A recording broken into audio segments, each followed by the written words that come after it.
Selamat siang dan salam sejahtera bagi kita semua.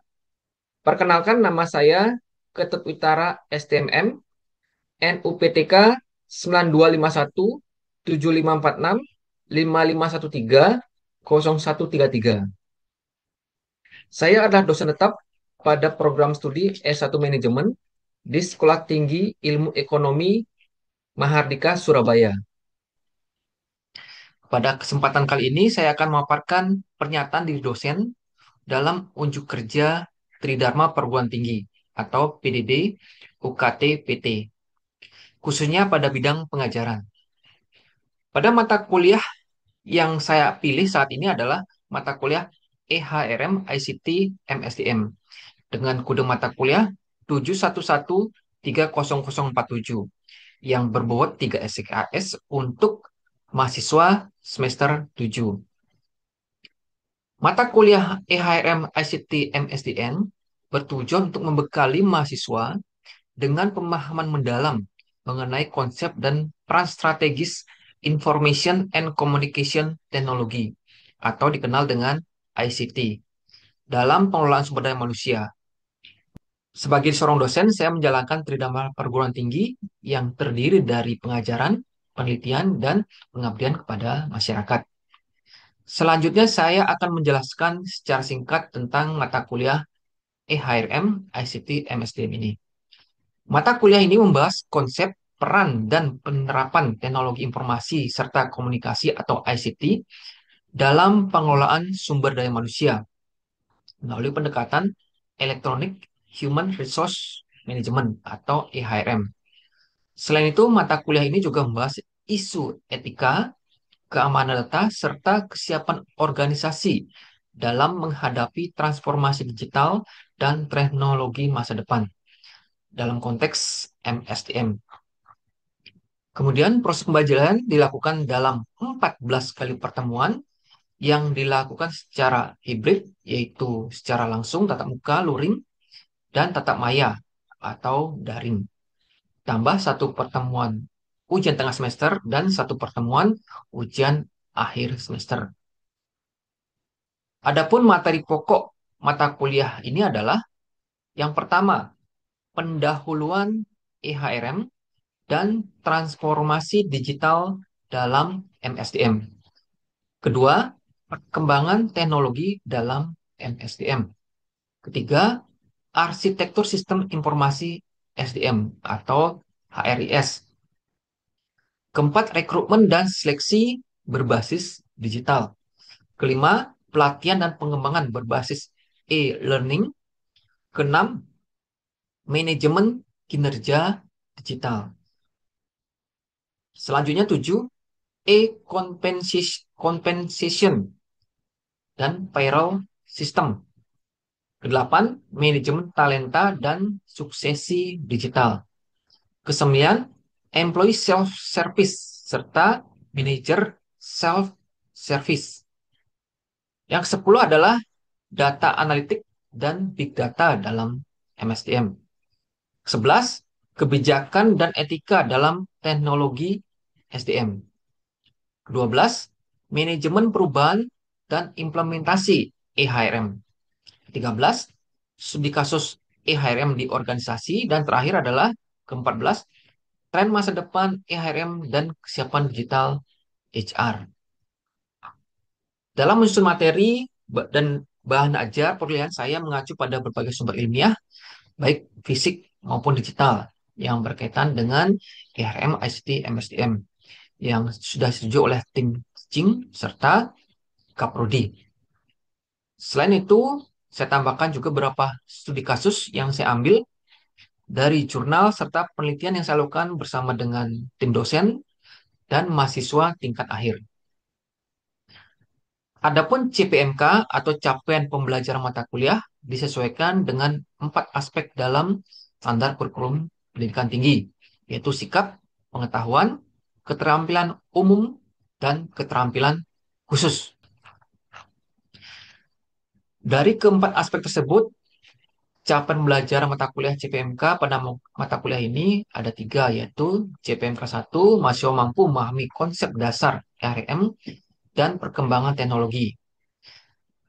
serta peranannya dalam transformasi digital, manajemen sumber daya manusia. Yang kedua, CPMK 2, mahasiswa mampu menganalisis dan mengaplikasikan sistem digital dalam fungsi-fungsi MSDM seperti rekrutan, pelatihan, manajemen kinerja, kompensasi, dan manajemen talenta. Terakhir, CPMK 3, mahasiswa mampu mengevaluasi implementasi EHRM berdasarkan prinsip etika, keamanan data, serta kesiapan organisasi terhadap perubahan dan tren teknologi masa depan. Dari 3 CPMK diturunkan menjadi 14 sub CPMK yang dikemas dalam 14 kali pertemuan. Untuk pemaparan materi, ditambah satu pertemuan untuk ujian tengah semester dan satu pertemuan untuk ujian akhir semester atau UAS. Metode pembelajaran yang saya terapkan dalam mata kuliah ini adalah metode DIA atau Delivery, Interaction, dan Assessment. Pada aspek delivery, penyampaian materi dilakukan secara terstruktur, dimulai dari pengantar konsep dasar EHRM dan peran teknologi informasi dan komunikasi atau ICT dalam pengelolaan sumber daya manusia, hingga isu-isu kontemporer seperti keamanan data karyawan, etika digital, serta kesiapan organisasi menghadapi transformasi teknologi dan tren masa depan dalam HR. Proses pembelajaran disampaikan secara hibrid, yaitu melalui pertemuan tatap muka langsung dan pembelajaran secara daring. Menggunakan platform yang sering digunakan yaitu Zoom dan Google Meet, serta memanfaatkan Learning Management System atau LMS untuk pengayaan materi digital.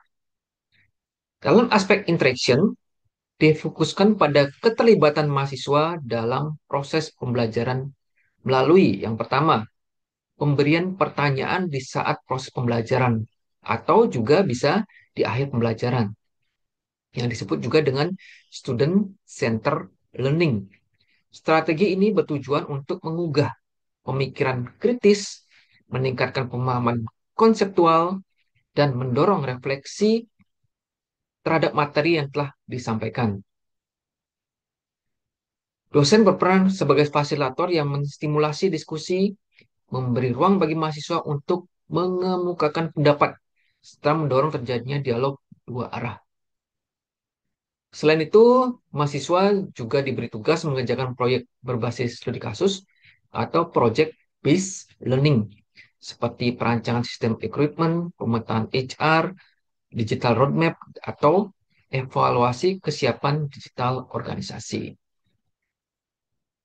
Terakhir, pada aspek assessment, evaluasi dilakukan secara menyeluruh dan transparan melalui penilaian formatif dan sumatif. Instrumen penilaian meliputi kehadiran 10%, partisipasi aktif 10%, tugas individu 10%, tugas kelompok dalam studi kasus 15%, ujian tengah semester 25%, dan ujian akhir sebesar 30%. Hal ini juga diinformasikan secara jelas dalam kontrak kuliah pada awal semester. Melalui pendekatan DI ini diharapkan mahasiswa tidak hanya menguasai pengetahuan secara konseptual mengenai IHRM dan pemanfaatan ICT dalam pengelolaan sumber daya manusia, tetapi juga memiliki kemampuan analitis, strategis, dan praktis dalam merancang, menerapkan, serta mengevaluasi sistem manajemen SDM berbasis digital secara efektif dan adaptif terhadap perubahan teknologi, serta berdasarkan pada prinsip-prinsip etika serta keamanan data. Selanjutnya, saya akan menampilkan video pembelajaran saya yang dilakukan secara daring atau online. Dan sekali lagi, saya ucapkan terima kasih. Oke, selamat siang semuanya. Selamat siang, Pak. Selamat siang. Hari ini kita akan mulai mata kuliah pertemuan pertama dengan materi EHRM ICT MSDM. Untuk pertemuan pertama, kita akan membahas pendahuluan terkait dengan EHRM dan transformasi digital dalam MSDM. Nah, sebelum kita mulai, silakan di-scan barcode-nya karena nanti akan langsung masuk ke Siakat ya.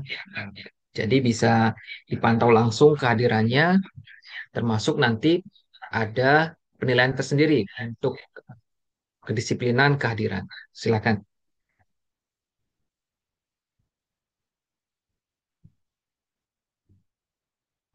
Oke, sudah semua? Sudah. Sudah. Sudah ya. Oke, saya lanjutkan. Pada mata kuliah kita kali ini ada CPMK atau capaian pembelajaran mata kuliah yang harus dan bisa dipahami oleh mahasiswa terkait dengan pertemuan kita kali ini. Yang pertama adalah memahami konsep dasar EHRM dan transformasi digital dalam MSDM. Nah, bagaimana kita mengetahui mahasiswa sudah mengetahui materi tersebut? Indikatornya adalah bisa menjelaskan definisi EHRM dan peran ICT. Kalau kita melihat dari definisi EHRM, jadi ada salah seorang ahli namanya Strohmeyer tahun 2007, dia menyatakan bahwa EHRM refers to planning, implementation, and application of information technology for both networking and supporting at least two individual or collective actor in their shared performing of HR activities.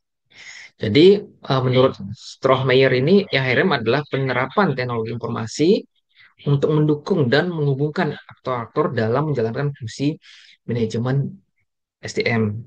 Jadi, Strohmeyer karena dia sudah mulai melaksanakan EHRM, dia memastikan bahwa teknologi informasi ini benar-benar diterapkan untuk mendukung hal-hal yang terkait dengan sumber daya manusia. Nah, secara umum, EHRM ini adalah bagaimana penerapan teknologi informasi, khususnya sistem digital dan internet, dalam proses dan fungsi manajemen sumber daya manusia. Jadi kalau misalnya kita berbicara sumber daya manusia, manajemen sumber daya manusia, pasti fokusnya kepada rekrutmen, pelatihan, penilaian kinerja, penggajian, hingga administrasi karyawan. Dan di EIM, Electronic LRM, HRM ini, Electronic Human Resource Management ini, kita menggunakan teknologi informasi dan internet. Jadi selama prosesnya itu menggunakan digital dan internet, kita bisa katakan EHRM.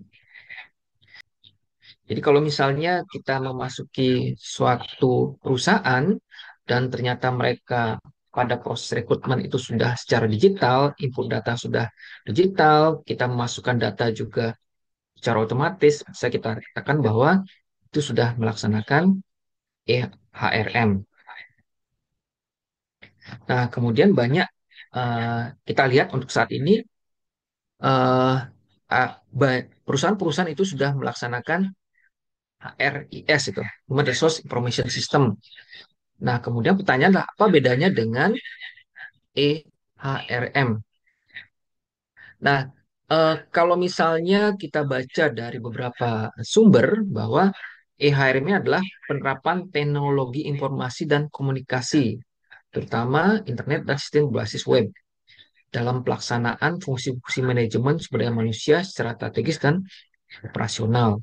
Jadi ciri-ciri utamanya adalah berbasis web, mendukung fungsi SDM strategis, memungkinkan self-service oleh karyawan dan manajer, dan fokus pada efisiensi dan transparansi.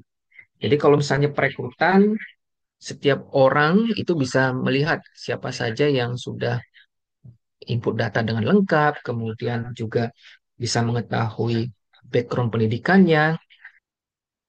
Nah, bagaimana dengan HRIS, Human Resource Information System? Di sini sistem dalam HRIS itu berbasis komputer juga, kemudian umumnya digunakan untuk mengumpulkan, menyimpan, mengelola, dan menganalisis sumber daya manusia dalam organisasi. Jadi HRIS ini sifatnya lebih administratif daripada operasional. Jadi hanya input-input data saja. Ciri utamanya adalah yang pertama fokus pada pengolahan data personalia, mendukung keputusan administratif, dan biasanya hanya digunakan oleh staf HR. Kemudian sifatnya juga tidak interaktif. Jadi HRIS ini penggunanya sebagian besar atau umumnya dilakukan oleh staf HR yang sudah dikasih wewenang. Jadi kalau misalnya orang luar mau mengakses ya otomatis nggak bisa. Jadi tidak apa namanya tidak interaktif ya. Oke, untuk pertanyaan pertama pada sesi ini, pertanyaannya adalah eh, apa yang dimaksud dengan EHRM? Ya, silakan. Mungkin dari Rian, dari Alvin, dari Stephen, atau dari Tias, serta yang lainnya ya, yang mungkin hadir pada hari ini, termasuk dari Akbar Maulana, Joy Permana, Irwan Budi. Ya, silakan. Mungkin ada yang bisa jawab. Saya, Pak. Silakan, Rian mungkin. Oke, terima kasih. Jadi, iya, HMM itu adalah penerapan teknologi informasi untuk mendukung dan menggabungkan aktor-aktor dalam menjalankan fungsi manajemen sumber daya manusia. Ya, Oke, mungkin ada tambahan dari yang lainnya. Oke, saya kira sudah benar ya. Oke. Kemudian berikutnya adalah konteks transformasi digital dalam MSDM. Jadi kita ketahui bahwa segala sesuatu harus ada perubahan. Apakah itu terkait dengan budaya, terkait dengan proses, maupun teknologi di sini. Jadi transformasi digital secara teori itu adalah perubahan menyeluruh pada proses, budaya, dan pengalaman SDM dengan manfaatkan teknologi digital. Jadi pada tahun 2024, 2025 itu sudah mulai banyak perusahaan menggunakan teknologi digital. Jadi perusahaan-perusahaan yang masih menggunakan eh, perangkat yang atau metode yang manual, kertas itu sudah mulai seharusnya mengarah pada teknologi digital. Kemudian berikutnya yang paling penting adalah HR itu tidak hanya berperan administratif, tapi juga menjadi strategic partner dalam transformasi organisasi berbasis data teknologi. Nah, kalau misalnya data-data saat ini hanya bersifat administratif dan itu hanya bisa diinput oleh staf HRD, itu akan menjadi sesuatu yang tertinggal. Kenapa? Karena akses data, apalagi karyawannya ribuan, itu akan membutuhkan banyak personil HRD di sana. Sehingga e-hiring ini sangat dibutuhkan. Karena berikutnya tujuan dan manfaat e-HRM. Tujuannya adalah meningkatkan efisiensi dan akurasi proses uh, dalam HRD ya. Kemudian mendukung pengambilan keputusan berbasis data. Ya, jadi kalau misalnya di manufaktur, keputusan suatu organisasi, keputusan top manajemen untuk merekrut karyawan, misalnya kalau produksi atau omsetnya melebihi kapasitas, itu sangat didukung oleh adanya data yang mudah diakses. Kemudian berikutnya adalah memberikan pengalaman kepada karyawan, digital employee experience. Jadi kalau misalnya suatu perusahaan yang jumlahnya ribuan, kemudian yang sakit atau tidak masuk kerja, biasanya informasinya itu tidak bisa eh, lewat telepon atau hanya lewat surat. Terkadang data itu perlu sehingga eh, aplikasi yang memang dibutuhkan itu bisa menjadi salah satu solusi ya. Sehingga karyawan bisa mengakses aplikasi, menginput data, menginformasikan, sekaligus juga menginformasikan hal-hal yang menjadi laporan bagi HRD.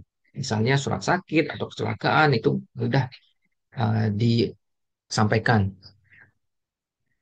Nah, secara umum ICT atau Information and Communication Technology atau dalam bahasa Indonesia itu TIK ya, Teknologi Informasi dan Komunikasi, pengertiannya adalah seluruh teknologi yang digunakan untuk mengakses, memproses, menyimpan, dan menyebarkan informasi melalui perangkat elektronik dan sistem komunikasi. Nah, itu informasi terkait dengan pengadaan ICT ya. Jadi kalau misalnya di suatu tempat kita bicara ICT, yaitu ada hubungannya dengan informasi dan teknologi untuk berkomunikasi. Nah, apa saja komponen utama ICT? Ya, pertama, otomatis ada hardware, ada komputer, server, smartphone, dan seterusnya ya. Kemudian ada perangkat lunak atau software. Jadi kalau misalnya ada perangkat kerasnya tapi tidak ada aplikasinya, ya tidak bisa kita gunakan. Kemudian ada jaringan untuk berkomunikasi, yaitu internet, intranet, telepon, dan WiFi. Jadi internet bisa menggunakan kabel, kalau intranet itu hanya satu area saja, tidak bisa keluar. Dan kalau misalnya yang lainnya, telepon dan WiFi itu eh, terkait dengan kondisi yang sepatnya menggunakan kabel maupun yang nirkabel ya. Kemudian media komunikasi berupa email, video conference, serta media sosial ya seperti Facebook, Twitter atau X dan seterusnya. Nah, apa peran ICT dalam EHRM? Nah, di sini kita lihat bahwa eh, ICT atau teknologi informasi dan komunikasi ini tujuannya adalah mendigitalisasi proses HR, mendukung layanan mandiri self-service, meningkatkan efisiensi dan akurasi, mendukung pengambilan keputusan strategis, mendukung aksesibilitas dan kolaborasi, serta memperkuat transparansi dan akuntabilitas. Jadi, eh, dalam HR atau human resource, kalau misalnya sekali lagi karyawannya jumlahnya ribuan, itu tidak bisa dihandle oleh staf HRD yang jumlahnya terbatas. Dia butuh perbandingan yang seimbang antara karyawan dan personalia. Tapi dengan adanya EHRM ini diharapkan bisa membantu. Tidak perlu menambah staf HRD, tapi cukup mempermudah akses ke elektronik EHRM ini sendiri. Nah, kalau misalnya kita lihat contoh dari EHRM ini adalah misalnya rekrutmen. Ada namanya e-recruitment melalui portal web ya. Mungkin untuk saat ini yang ada contohnya di Jobstreet itu merupakan salah satu EHR gitu ya. Jadi dia melakukan rekrutmen secara online melalui portal web atau website. Pelatihan dan pengembangan learning management system ini banyak dipakai di perusahaan maupun di institusi pendidikan. Manajemen kinerja. Jadi kita mengetahui apakah seseorang bekerja dengan baik, disiplin, itu dilihat dari performance appraisal tools. Jadi setiap orang itu bisa memberikan tanggapan terhadap kinerja seseorang. Kompensasi dan benefit, tadi juga sudah disampaikan bahwa kompensasi atau misalnya bonus itu sebenarnya kalau datanya ada semua dalam EHRM itu bisa otomatis dimunculkan apakah dalam bentuk mingguan, bulanan, atau mungkin bisa juga tahunan. Komunikasi internal, portal karyawan, email, HR, atau chat ya HR bot. Ini sebenarnya membantu karyawan kalau misalnya ada informasi yang tidak jelas bagi mereka. Artinya mereka tidak perlu menanyakan ke staf HRD terkait dengan aturan perusahaan, tapi dia bisa mengakses portal tersebut untuk memastikan mahasiswa sudah mengerti terkait dengan materinya. Ini ada pertanyaan kedua ya. Dari sekian banyak peran ICT, tolong sebutkan 3 peran ICT dalam HRM. Oke, mungkin kalau yang belum menjawab tadi, silakan. Mohon izin menjawab. Ya, silakan Alvin. Oke, dari jadi pertanyaannya sebutkan 3 peran ICT dalam IHSRM. Jadi yang sudah disebutkan 3 peran ICT yaitu eh, pertama mendigitalisasi proses HR, yang kedua mendukung layanan mandiri atau juga disebut self-service, yang ketiga yaitu meningkatkan efisiensi dan akurasi. Sekian dari jawaban saya. Terima kasih. Oke, oke, benar ya. Ada tiga peran ICT dalam EHRM. Eh, Sebelum diakhiri, saya ada tugas. Ini tugasnya berkelompok ya. Silakan nanti mencari kelompok maksimum eh, 3 orang. Jadi dalam ini adalah tugas untuk studi kasus. Peran ICT dalam implementasi EHRM. Jadi studi kasus ini mempertanyakan terkait dengan implementasi ICT dalam sistem EHRM di perusahaan modern. Jadi mahasiswa silakan memilih salah satu perusahaan yang mungkin tempat Anda bekerja saat ini, baik lokal atau nasional atau multinasional yang sudah menerapkan sistem HRM basis ICT. Nah, kalau 3 orang mungkin bisa ya salah satunya mencari nanti bisa juga minta surat tugas dari kampus. Kemudian deskripsikan profil perusahaan secara singkat, bidang usahanya apa, jumlah karyawannya berapa, dan lokasinya di mana. Kemudian setelah Anda mendapatkan data tersebut, identifikasi dan analisis bagaimana perusahaan tersebut menerapkan IHM dalam fungsi usaha HR seperti rekrutmen, pelatihan, izin kerja, kompensasi dan administrasi SDM. Ya, memang di sini uh, butuh waktu ya, makanya saya kasih waktu paling lambat 2 minggu ya, itu bisa uh, mengumpulkan tugas. Kalau ada kendala ya silakan disampaikan ke dosen atau kepada akademik. Ada pertanyaan kira-kira untuk tugas ini? Tidak ada, Pak. Sudah clear. Tidak ada ya. Oke, terakhir bisa ada saya simpulkan terkait dengan materi-materinya yang sudah saya jelaskan.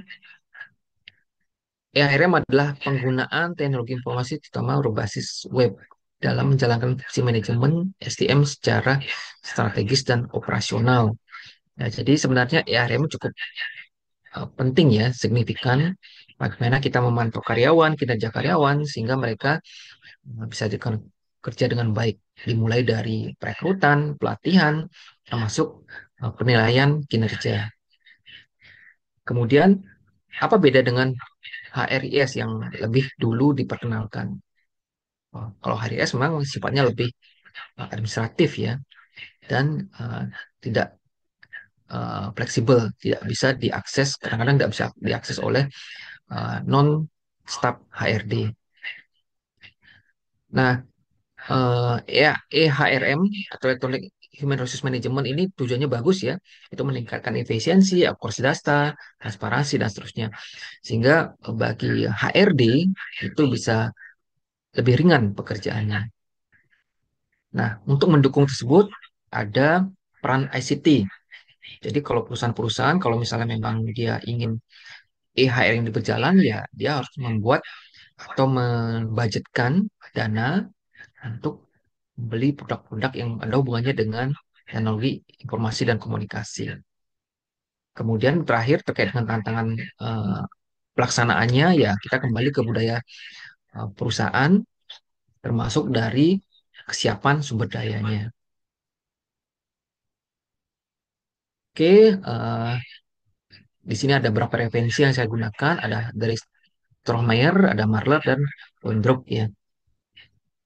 Oke, sebelum saya akhiri, ada pertanyaan dari rekan mahasiswa terkait dengan EHRM ini, terkait dengan eh, pelaksanaannya, terkait dengan tugas, mohon terkait dengan mungkin di tempat kerja ada masalah yang terkait dengan EHRM dan kita diskusikan di mata kuliah ini. Silakan kalau misalnya ada pertanyaan.